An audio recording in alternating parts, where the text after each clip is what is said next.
But that's how most people do it. And then they're like, but it just got me today. No, it didn't. You got you today because you failed to be smart and you failed to make good decisions. And you got so wrapped up in that you're going to excuse yourself away from ever finding your best performance on that day, because it has nothing to do with the time. It has to do with the effort and execution.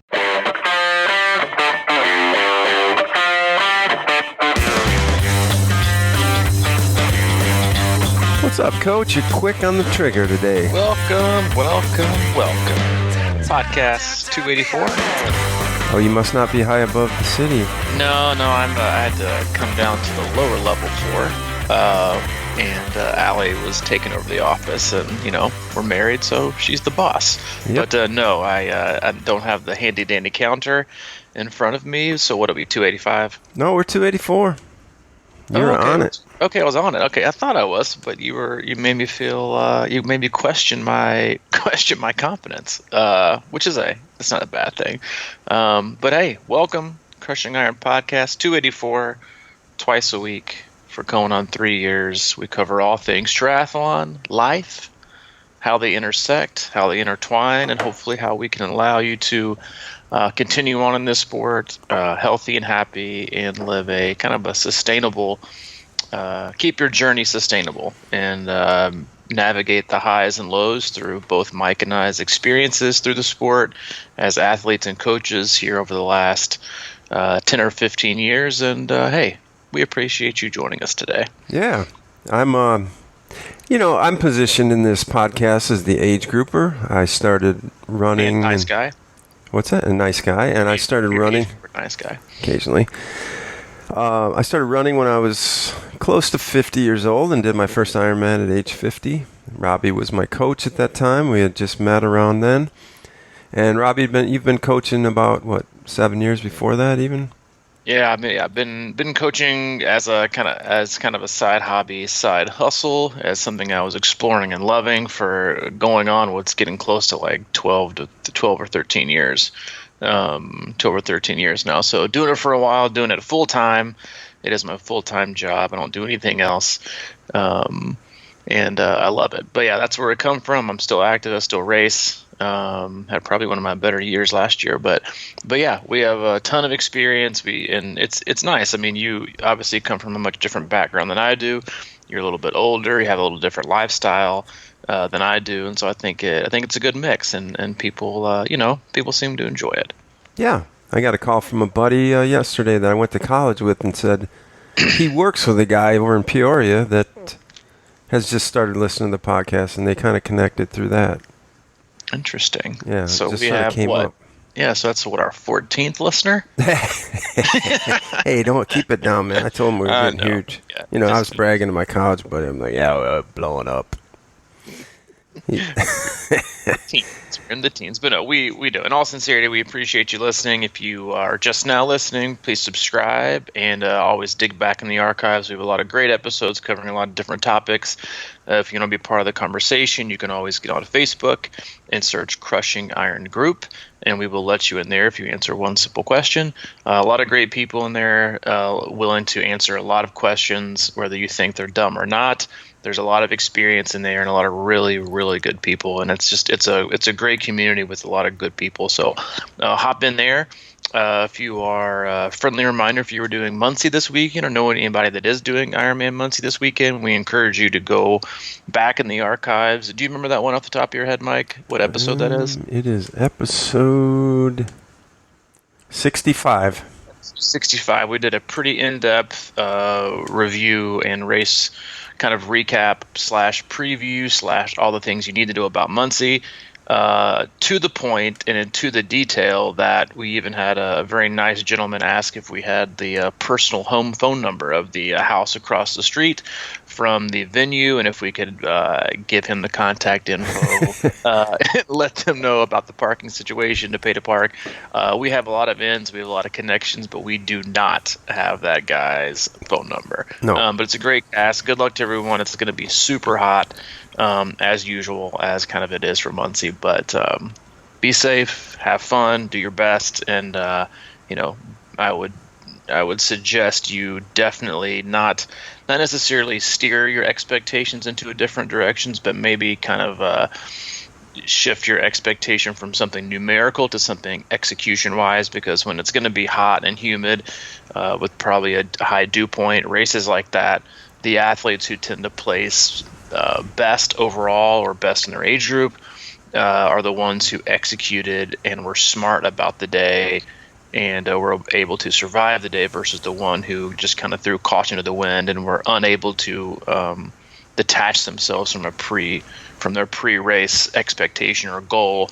And it's just about survival. I mean, that's kind of how Ironman Louisville always used to be. It was, you could be really, really fit, but if you make terrible decisions, and then that goes for every kind of weather. I mean, we saw it last year at Ironman Louisville, because it's gone from blazing hot to cold, and it's only had like 1 or 2 years in between. But last year you saw really, really fit people on the other end make just absolutely terrible decisions in leaving transition or leaving T1 after a cold swim with, little to no gear on, and they were DNFing because they were so cold. I mean, you saw some of the highest level athletes, professionals alike, and high-end age groupers just coming back into transition, and they were being busted. I mean, buses after buses after buses of athletes who just failed to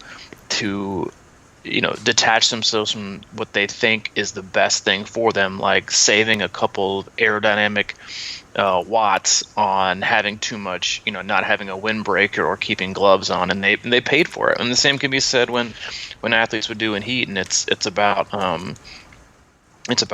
tampering, or not tampering, but it's kind of like limiting your previous thoughts and just saying, you know what, I can be one of the smartest athletes out here today. And if you are one of those, and you're usually going to have a really, really good day. So if you're competing and you got those kind of conditions, look at it that way and think that, regardless of my fitness, I've got to be really, really smart today if I want to be as successful as possible.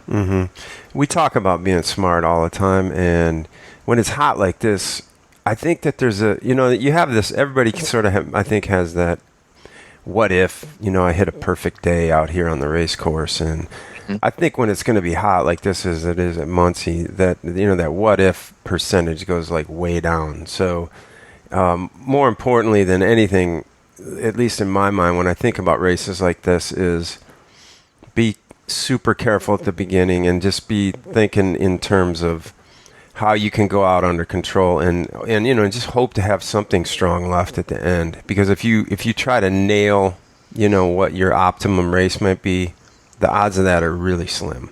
It's just not going to happen. You're hating life at about mile 6. Oh, if not earlier. That goes back to knowing who you are and being comfortable in being able to understand that knowledge. And kind of, I remember when, I think it was the last year we did Louisville together, 2014, I think it was, that I remember at like mile 15, I remember how easy I was taking it, because remember that year it was like over 100 degrees in what the feels like was. I remember we had that like image of your mom who was carrying like one of those like big dial thermometers on like her backpack, and it was showing like 115. Yep. And I remember like the first 15 miles of the bike, like how slow I was going and how people were just absolutely just like flying by me. And I started smiling because I was thinking, God, they're just making like, you wanted to almost like stop them. Like if you could bike along and like put your hand on their shoulder, be like, listen, dude, I understand what you're doing here, but it's a really bad decision. Because at mile like 85, 90, when the heat catches up to you, because I think one of the things that people tend to, forget in kind of the heat, literally the heat of the moment, is not only is the race day about energy expenditure, but it's also about controlling your core temp and trying to do your best to keep your body cool. And the harder you work, the higher your temp is going to be. And so I think that, knowing your body and being able to go by feel, and again, so many athletes have become so detached from that it's foreign. Like I posted in I'll probably pull it up real quick. I posted in our active athlete closed group yesterday about kind of the warning signs and things to be aware of in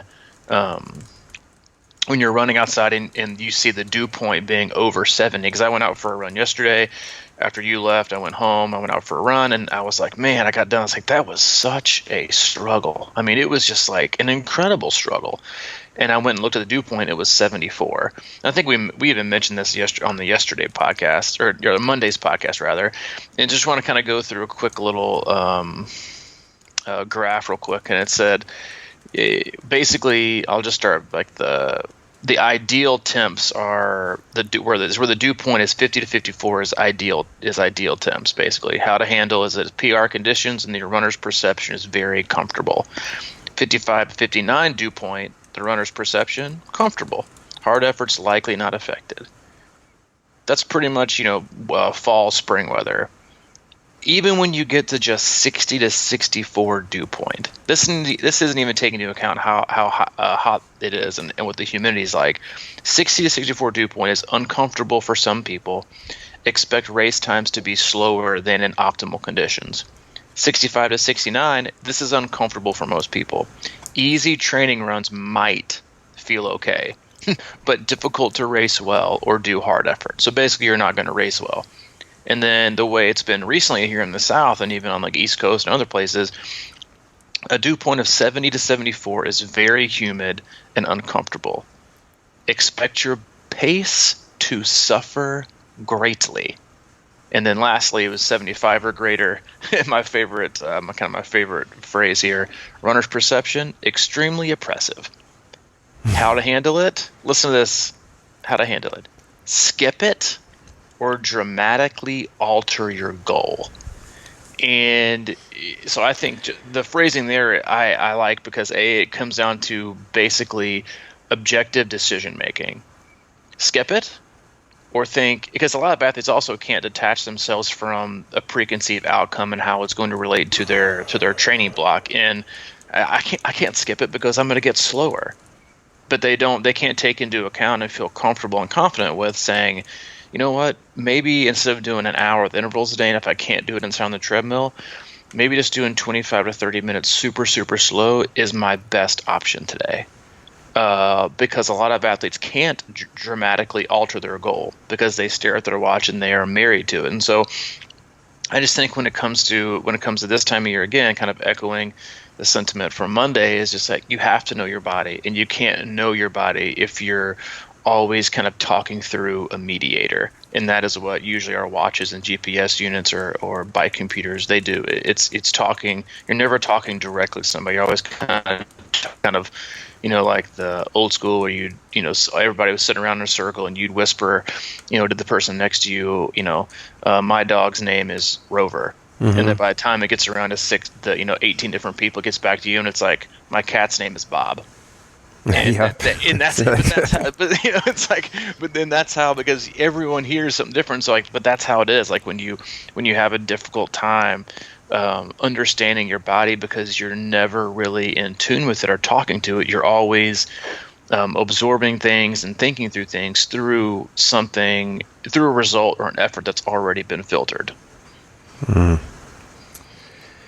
Man, that's good. Hey, you posted an article, was something about the gadgets and devices and stuff like that. Mm-hmm. And I saw it, and then I went back to find it, and I couldn't find it because it got lost in the feed or something.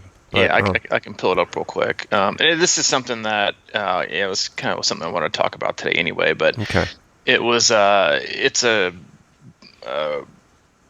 it was the Journal of Strength and Conditioning Research, and it was something they just published, and it was the title is Functional Threshold Power, or FTP, is not equivalent to your lactate threshold, which is, or quote unquote lactate parameters in trained cyclists.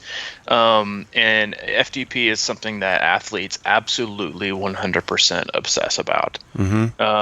And so let me just break it down in an analogy this way. And basically what they were saying is the 20-minute, pretty much the standard method of figuring out your functional threshold power, the way most people have understood it, the most people have been taught, is to basically, and again, this is if athletes are using a power meter, or I think it's easier to do when you're just going by heart rate, but most athletes do this by power. So you're basically going to do a power test, which is a field test. You can do it on the trainer, you can do it outside, A lot of people hop on Zwift or Trainer Road and do one of theirs, but it's basically a 20-minute all-out effort.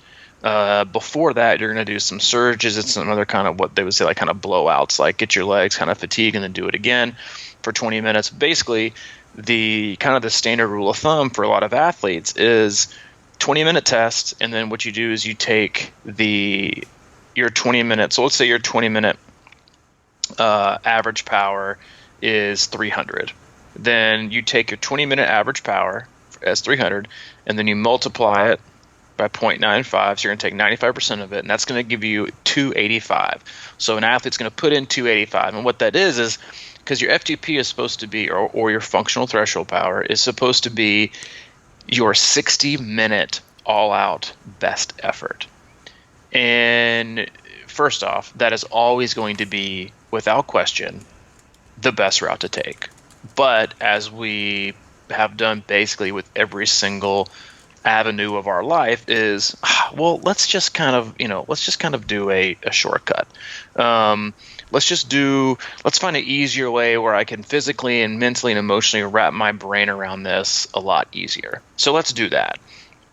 And so a lot of people have done do the 20-minute test, and so I go, well, 95% of that is where I can hold for an hour. But the fact of the matter is, and studies have actually shown this over and over and over and over again, and that's also why I'm just not. I mean, we do tests, we do quote unquote FTP tests, but I don't do them a lot. I mean, I would venture to say I probably do all of our athletes combined, we might do less FTP tests than the average triathlete does themselves in the course of a year.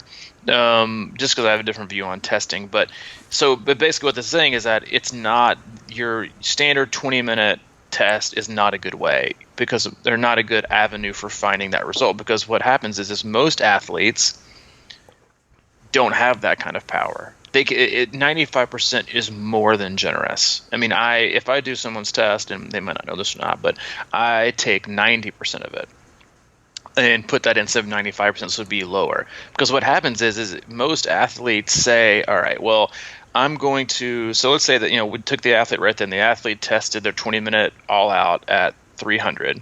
That's basically saying, according to that equation, 95%, they can hold an average of 285 watts for an hour. Yeah, right. I mean, that's only a 15-watt difference, and you're tripling the time. I highly, highly doubt that. Plus, what you also have to take into account is what kind of rider and what kind of goals that athlete has. So one of the biggest reasons why I rarely ever do testing, especially for anybody that's doing like 70.3s or over, is that your ability to hold a 20-minute power has nothing to do with your ability to have muscular endurance and sustainable power for 4.5 hour durations.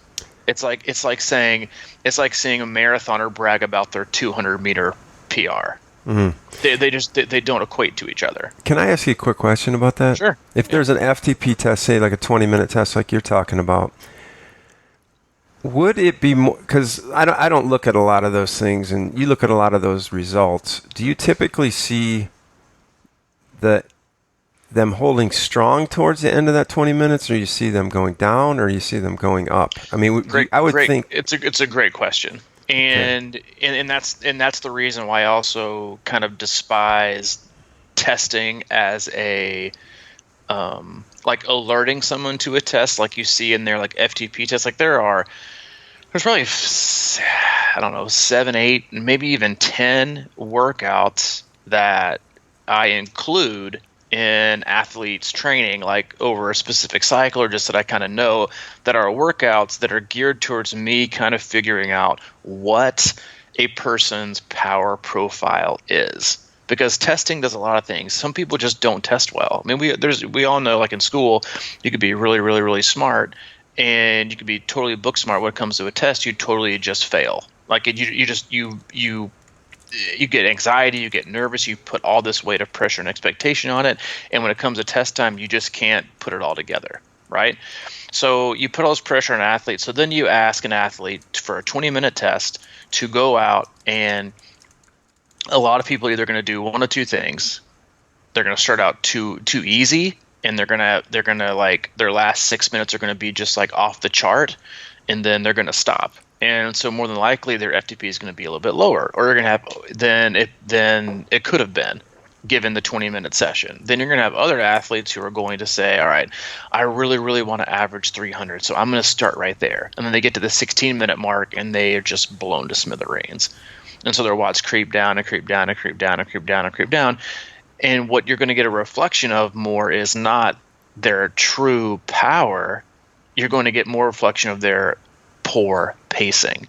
And so now what you're doing is you're going to say, I'm going to take this result, and now I'm going to apply it to the next 6 to 8 weeks of training when you're to give your number in your zones. And while you may not think that the zone differential is going to be substantial, here's the problem.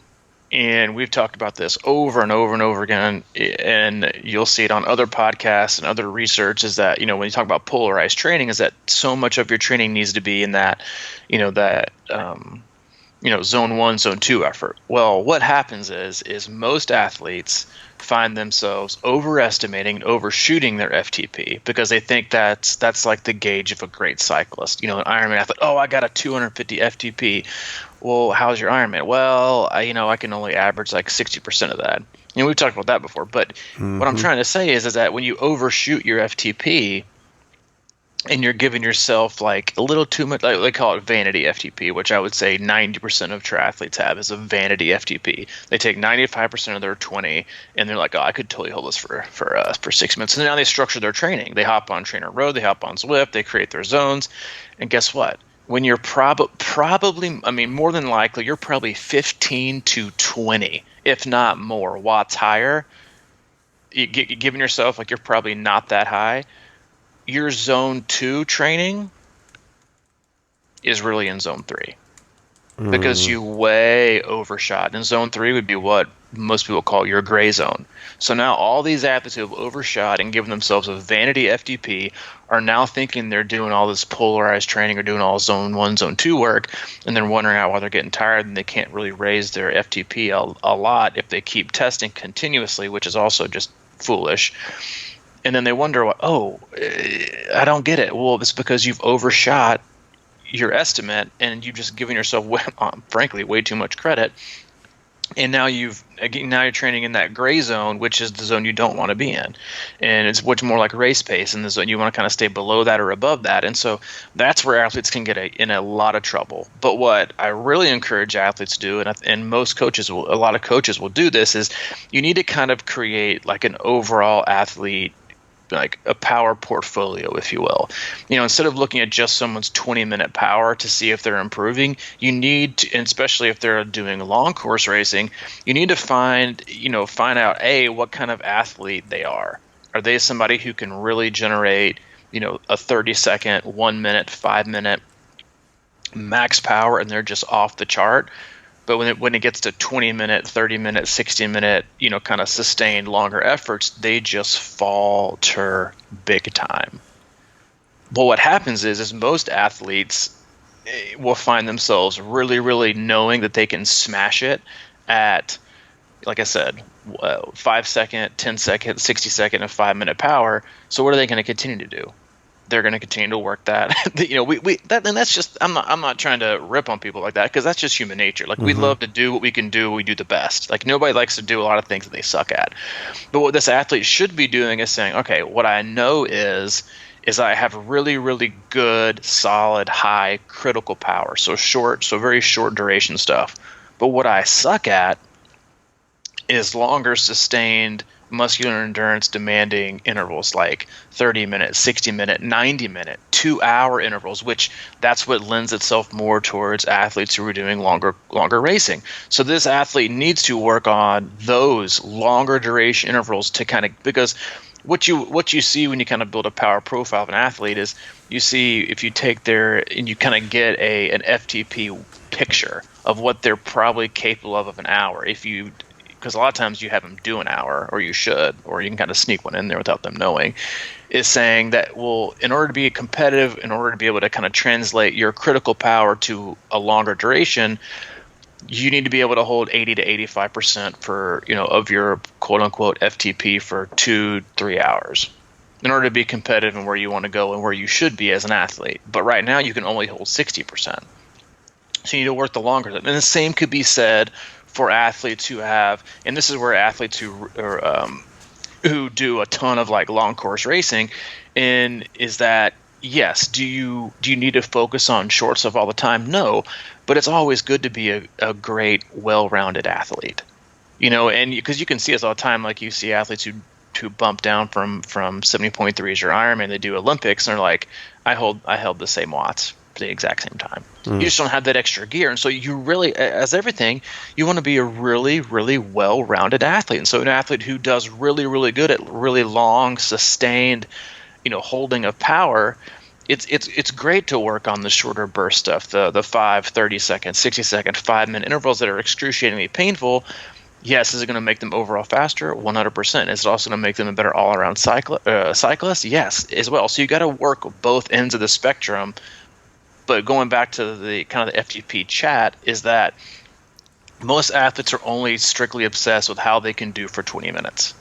And they don't ever take in 30-second bursts, minute bursts, 30-minute efforts, longer efforts that are just so, really, really hard. But again, it's about blending and creating the best version of that cyclist that you can without getting wrapped up on this number that is, frankly, more oftentimes than not, just totally false.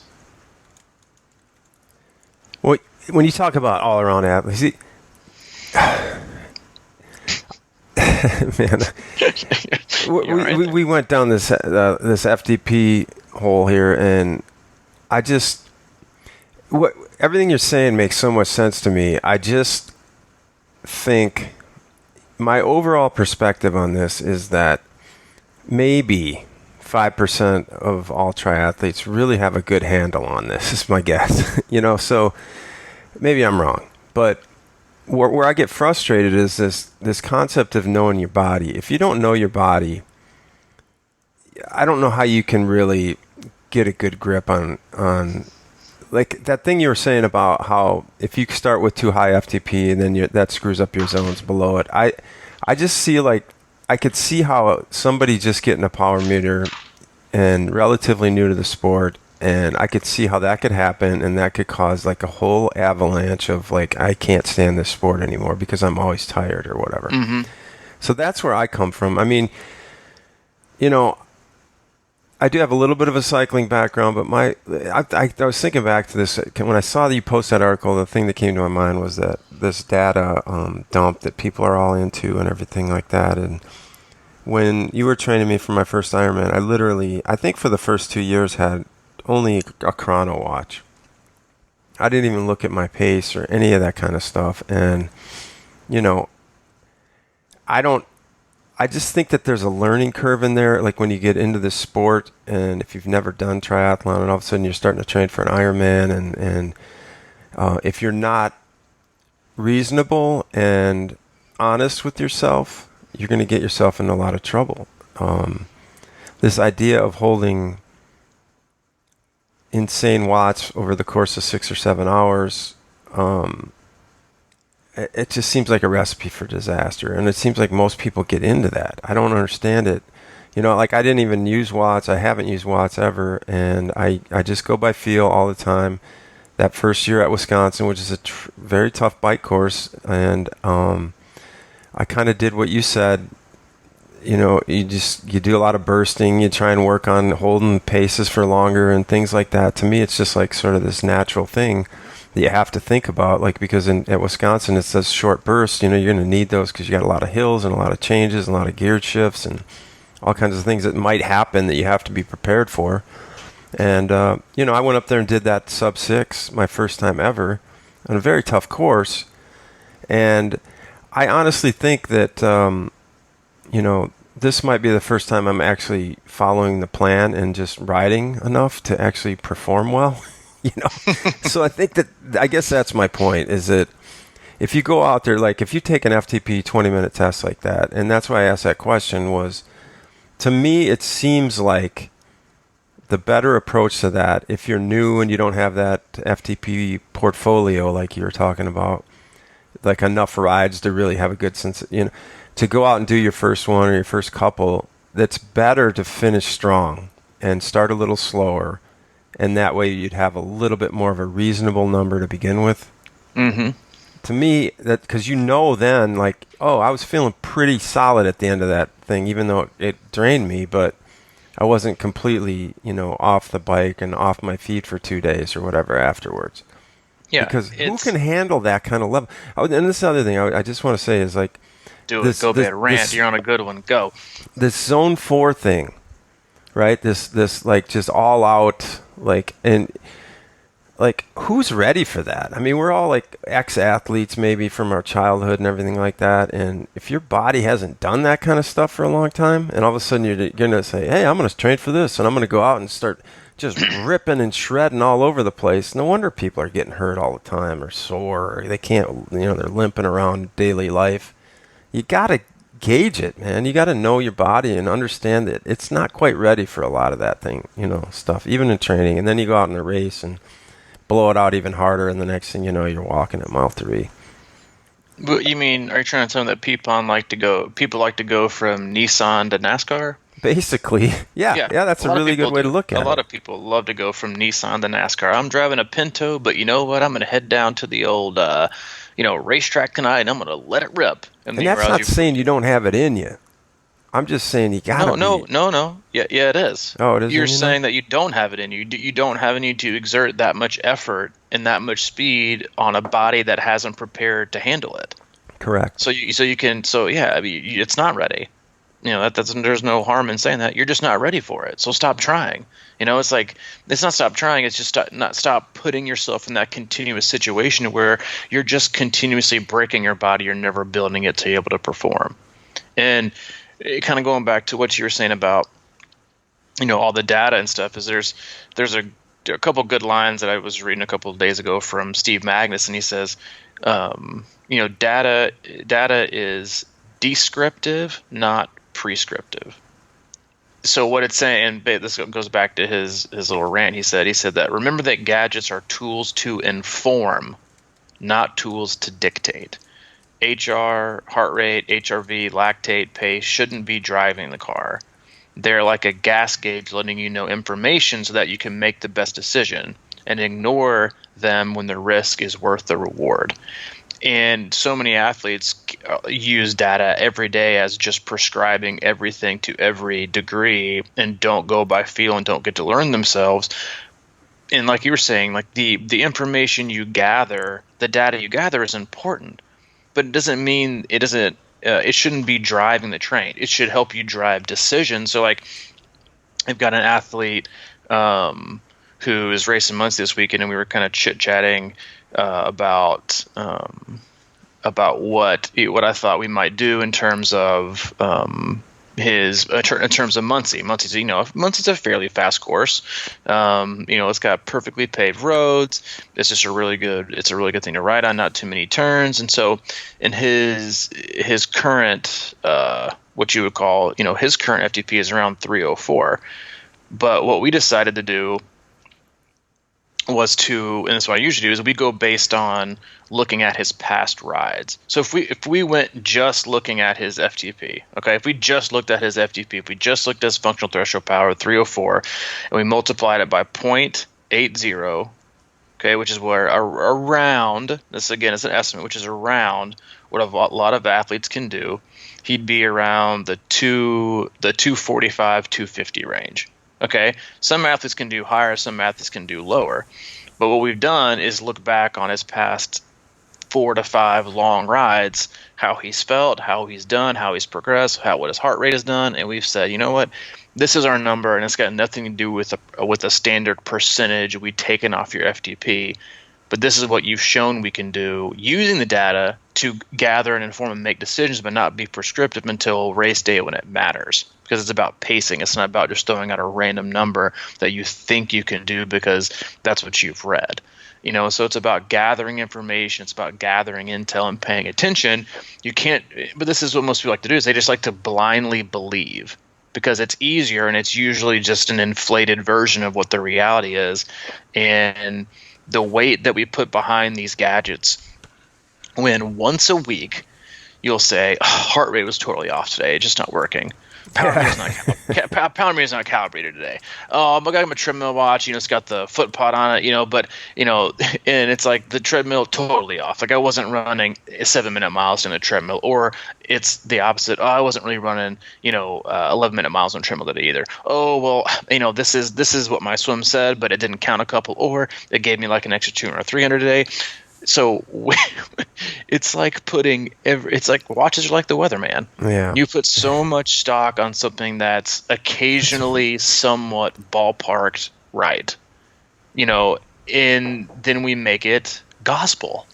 And it is like one of the most frustrating things. Like, okay, good for you. Like and I think athletes just love it because it doesn't prevent, but it allows them.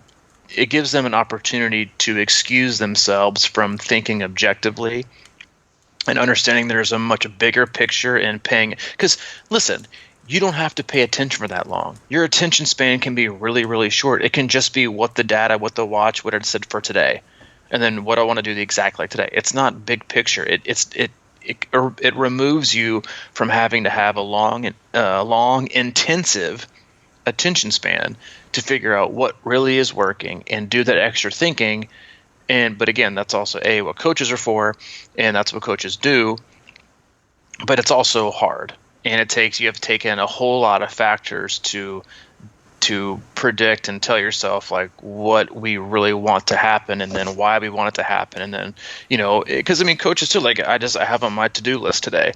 I have on my to-do list because I've already given out watt ranges for the athletes that I've got doing Muncie, and I have on my notes for to-do today, check weather, dew point, and humidity for Muncie, because they're about 48 hours out, and obviously it might not be totally accurate, but if it's going to be crazy, then as a coach, I have to think, all right, I might need to adjust the watts that they're going to push on the bike, because they are going to need every ounce of energy and that much more left in their aerobic gas tank to tackle that brutal run course in that heat with that dew point. So while they may not like me lowering their watts, they're going to appreciate it at mile 7. So like those are the little things that you can't, again, like going back to the beginning of this podcast, is like that's why you just can't blindly attach yourself to anything. But that's what we love to do. Most everyone has done it, myself included, for large portions of their life, is you've blindly affiliated or married yourself to something, whether it's belief, religion, political party, diet, whatever. You've just sometimes blindly just hopped on a train, and then you figure out you end up someplace and you're like, how the hell did I get here? But you defend it with vigor and with every ounce of your being, until you like have the chance to be like, wait a minute, what am I actually like? What am I actually all about this for? Mm-hmm. And then you're like, maybe got to start rethink things. But so that's on a much larger scale, obviously. But do they have a TriCalc that you can punch in your optimum numbers and goals for, and then hit dew point and hit weather button that'll adjust it? Or like a reality check button? Yeah, like a reality check button. Probably not. I hope not. Athletes, one more thing to make incorrect decisions on. But so like you have to take all these things into account, and that's why like the greatest. And again, like this is one of the more difficult things that I think athletes struggle with when they get a coach, is they expect everything to be pre-scientifically determined and predicted. But the reality is that I can't do that, because I don't know you. We don't know you yet. We don't know you together yet. And that we don't know how you're going to respond. So we can just pay attention and then make decisions based on that. But we can't predict everything all the time. And if we did that, then more than likely, just as and that's on a grand scale, but on the day-to-day kind of smaller scale, that's like Mike Terrali saying, I got to go out today and run an 8:30 pace. That's my pace for today. When you head out the door, and you could be a 7:45 guy that day, or you could be a 9-minute guy that day. That was yesterday. Yeah, so you're either going to push yourself to the brink and push yourself over the top by marrying yourself to a faster pace every time, or you're going to, prevent yourself from performing as quickly and as well as you want to, given the fact that you've made yourself a slower person by just thinking that way and grabbing this pace out of nowhere. Like to the other effect of, like, I gave this athlete this number at Muncie and he had the exact same number as mine, so we're on a good page. Whereas I got a guy doing his first 70.3 and he gave me his number and it was like 35 watts higher than what I was going to give him. And I was like, dude, Whoa. I was like, where did you get that? He was like, I don't know, I just kind of got it. And I was like, all right, yeah, see, but that's like, and not the rub on him, but like, he's like, that's just like a good example of athletes who, they just kind of, this sounds about right, and it's you got to like think and look and make good decisions. But that's the problem, is that making really smart and consistent good decisions take time, and they take paying attention, and they take looking at the big picture and going back and looking through weeks and weeks and weeks of rides, looking through what the comments were, looking for what the numbers did produce, and then painting a good picture also based on the course, the terrain, the temps, how close they are to other races, what is the run course going to be like. Like, all those things have to be taken into account, not just blindly punched into a computer that spit out some random number you think you're supposed to have, and you could have been in the best run shape of your entire life, but you blew your load on the bike, and then you falter on the run, so now you're going to walk away thinking, God, my run needs so much work. Mm-hmm. So you're just like stuck in this vicious cycle of misinformation and poor judgment that is then creating all of your quote-unquote answers to how you should now train. And so you're just spitfiring in chaos, and you wonder why you can't ever put it all together. Yeah, man, it's like, I don't know. It's one of the things I think about a lot when I'm out there is like, we talk about some of these long rides, for example, and if you have a number in mind or you have things in your head and you go out and you stop a few times, refuel, take a break, whatever, and then you come back with a certain number, and then if that's where you're calculating from, that's going to be a problem. And when I'm out running, like yesterday was a perfect example of that. I thought it was I was just going to go for an easy run, and I just couldn't move my needle at all. But I felt it was a weird feeling. I don't know if you get this sometimes, but you go out and you feel really good, and you think you're rolling pretty hard, but you just can't move it past a certain number. And yesterday it was like 9-minute pace for me or something. But I felt good, and I kept saying to myself, I was like, okay, how does this translate into how I might feel over the next 20 miles? I'm always just trying to think about what's ahead potentially. It's not like I go out, you have an hour run or something like that, and then you get done, you're like, yeah, nailed that. I think I can hold that or whatever. But can you really? I mean, you sort of have to. But can you really? But it is. Isn't it? But you know what I mean? The illusion. No, of dude, that. I totally get it, man. It's like, I guess from an analogy standpoint, it's like, all right, I'm giving you 3 gallons of gas. Mm-hmm. How far can you get on it? Are you gonna slam down the accelerator on the downhills? No, because you're obsessed with speed. No, you're gonna coast in the downhills. You're gonna get behind other cars and draft. You're gonna coast when you can. You're not gonna, because that person's gonna get infinitely farther. So the person I'm gonna give you 2 cars, 3 gallons. I'm gonna take the person who's obsessed with going the fastest they can for the shortest amount of time, but they're going to be really quick and they're going to get to point A first. They're going to get to point A first. Mm-hmm. Then I'm going to give 3 gallons of gas to Ethan Efficiency, who wants to go as long as he can, be as efficient as he can, and see how far he can go regardless of the speed. Well, the guy who's obsessed with the fast 3 gallons gets to point A super fast, but he only gets 3 miles. He's there 5 minutes ahead of the guy that's going and trying to be efficient. And that guy surpasses him, catches up to him 5 minutes later, and then says, bye, see ya, because he keeps on going because he's got another gallon of gas left. But that's so hard for athletes to wrap their brains around and to just kind of like put the lid on their ego and their expectation. But again, if you can't and you don't and you just forbid yourself almost to do that in training, good luck on race day. Yeah. Because athletes, and this is like one of my biggest pet peeves, is athletes love to marry themselves to something and then on race day just own the fact that they blew up and blame it on the fact that they just had a number and they just didn't have it today and because it was too hot. Yes, is it hot? Yeah, it was hot for everybody.